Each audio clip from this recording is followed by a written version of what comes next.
But it was no ordinary sword. In fact, it was a 7-star sword used by Taoists to slay demons. The sword is engraved with 7 dots forming the design of the Big Dipper, the most important constellation in Taoist belief. In the Ming and Qing dynasties, itinerant Taoists would earn a living by presiding over religious ceremonies.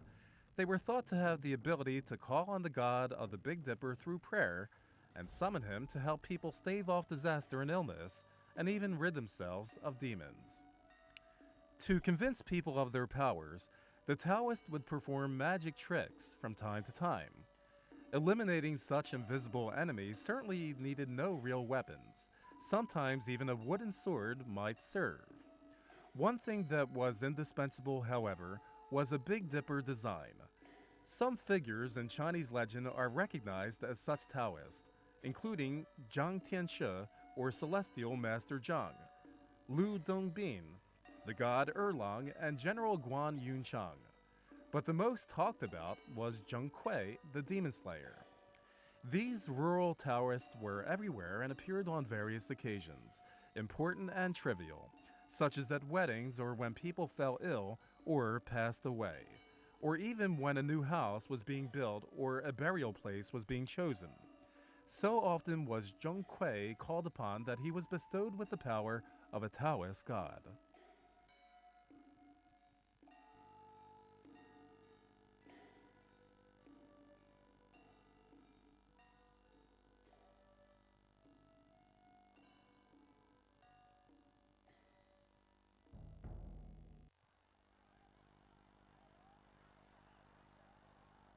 The 5th day of the 5th month according to the lunar calendar is Spring Dragon Boat Festival.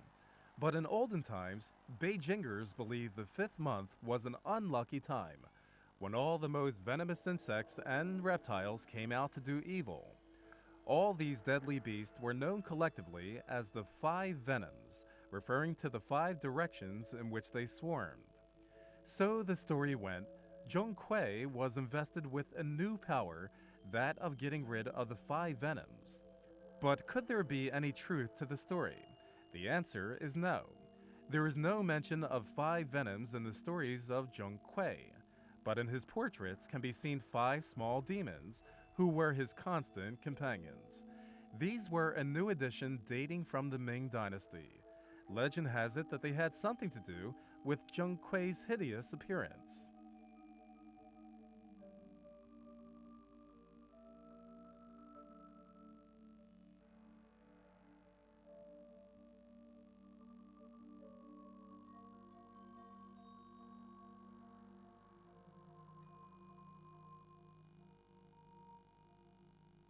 The legends of Zheng Kui in the Ming Dynasty altered the commonly held belief that he had been born ugly. Instead, he was portrayed as a young and handsome scholar. But on his way to the imperial examinations, he was waylaid by 5 mischievous demons who altered his appearance. After becoming the demon slayer, the first thing Zheng Kui did was subdue the 5 demons to his service, thus ensuring that they would never commit such evil again. The addition of the 5 companions added further interest to the story of Zheng Kui. The 5 demons later evolved into the 5 Venoms, and thus he was given a new role, Zheng Kui, the Celestial Master who slew the 5 Venoms.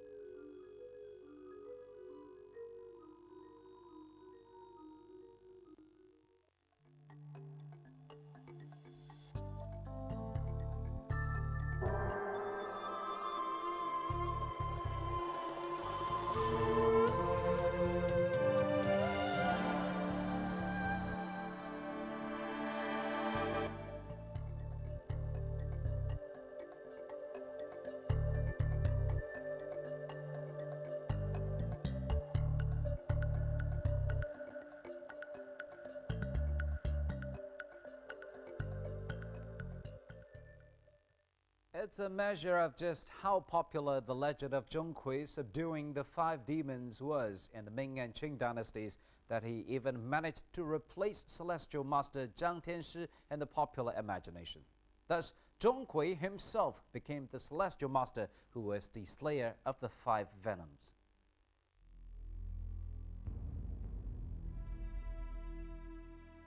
Prior to the Ming Dynasty, portraits of Zheng Kui had only appeared at festivals marking the end of the year. But in the Ming and Qing dynasties, with the addition of his 5 demon companions, Zheng Kui began to feature at the Dragon Boat Festival. The festival, held on the 5th day of the 5th lunar month, is characterized by the appearance of the 5 venoms, a number that coincides with the number of demons Zheng Kui had subdued. Naturally, people tended to associate the 2 fives. In fact, though, the professional venom slayer was somebody else. He was Zhang Daolin, later known as Zhang Tianshi, a leading figure in Taoism and the first of the Celestial Masters. But so popular was the legend of Zheng Kui in the Ming and Qing dynasties that he gradually replaced Zhang Tianshi. In many traditional New Year pictures, their portraits were combined into one. Thus it was that Zheng Kui became the most popular figure in the Dragon Boat Festival, Celestial Master Zheng Kui, Slayer of the 5 Venoms. Never were the 5 small demons permitted to escape from Zheng Kui's vigilant custody.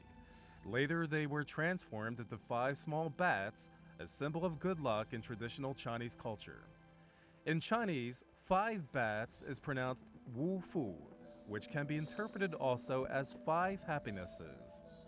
In Shangshu Book of Documents, the 5 happinesses were explained as longevity, wealth, good health, virtue, and a peaceful death. All these good wishes were reposed in 5 little bats. Since the Ming and Qing dynasties, people have sought Zheng Kui's blessing by praying to images of him. Meanwhile, the bat has become a popular lucky symbol. The concept of using homophonic words in prayer has influenced everyone, from emperors down to the common people. Lucky symbols in the New Year was painted by Emperor Chenghua of the Ming Dynasty. In it, Zheng Kui is seen holding a ruyi, an ornament with a literal meaning good luck.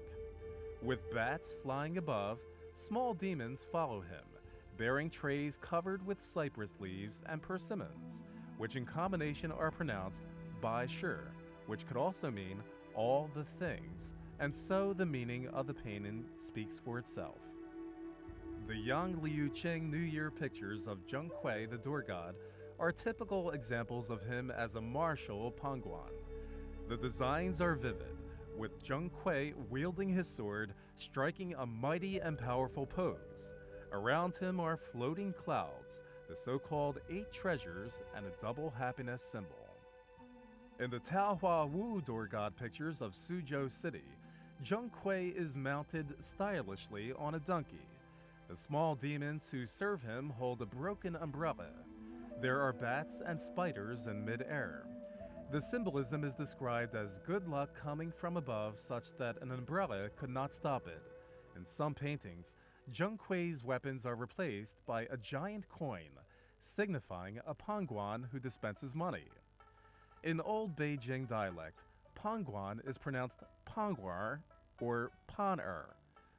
In Chinese means son, so a couple hoping for a son might replace the giant coin with a round-faced boy.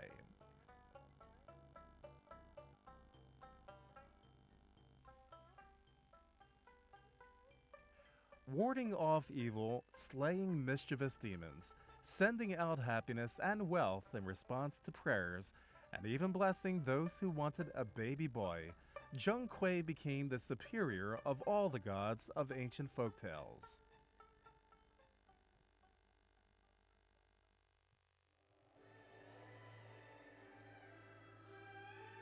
Zheng Kui, who may have originated from a big stick in the hands of a sorcerer in ancient China, became a famed demon-fighting god in the Tang Dynasty.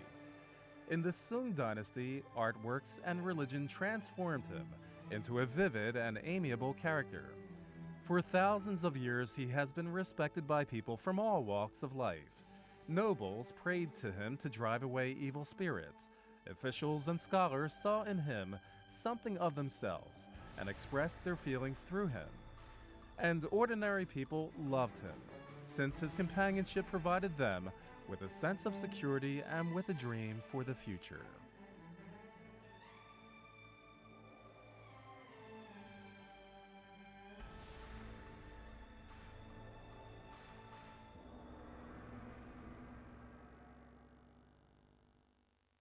So, what can we say about Zhonghui? Certainly his has been an eventful existence. From a sorcerer's stick to a hot done by scholar, from a just official to a guardian angel, he's certainly a god of many faces. But one thing has remained constant throughout his long, twisting career. He's always been the god people have turned to protect them from demons and evil spirits. And that explains why people can find a special place in their hearts for this most ugly of characters. Well, with that, we conclude our mini-series about Zhonghui, Demon Slayer, and I hope you've enjoyed it. Thank you for staying with us on today's New Frontiers. I'm Ji Xiaojun from CCTV International. See you next time.